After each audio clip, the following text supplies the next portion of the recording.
Hello kids. Today I am going to tell you a story about Bunga the Wise. In a peaceful forest nestled between rolling green hills, there lived a young monkey named Bunga.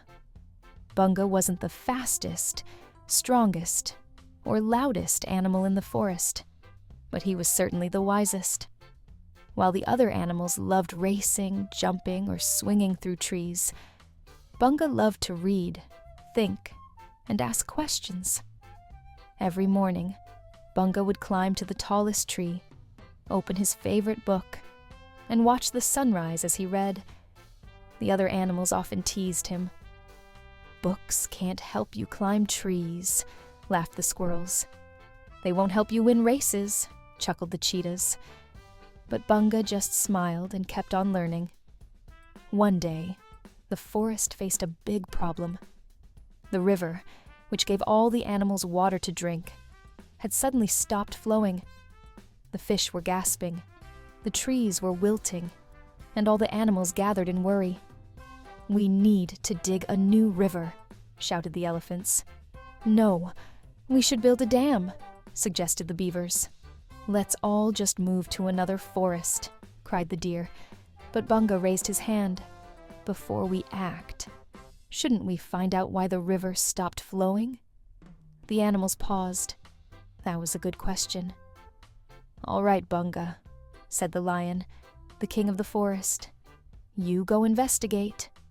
If you solve this, we will never doubt your books again." Bunga nodded and set off up the river, hopping from rock to rock, carefully studying the banks and listening to the birds chatter. After a long walk, he found the problem: a giant pile of branches and logs blocking the river. It was a dam, but not built by beavers. It was a fallen tree that had rolled down the hill during a storm and caused a jam. Bunga thought for a moment. He couldn't move the log alone, but he had a plan.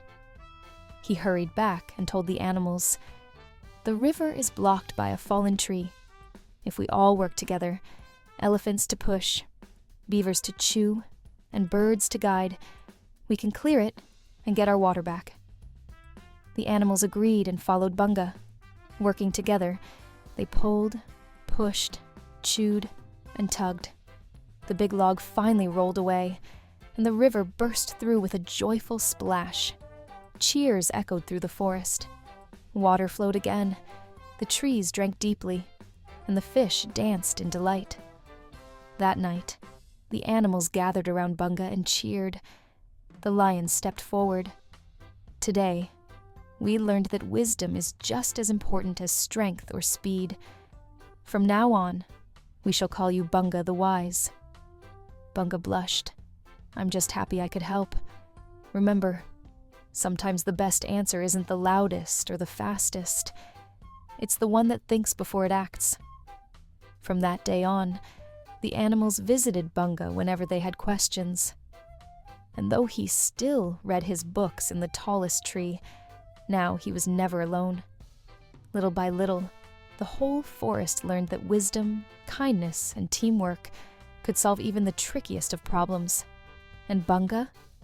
He just kept smiling, thinking, and reading, happier than ever. So kids, that's all for today. If you like our story, please subscribe or press the bell icon. See you next time with another story.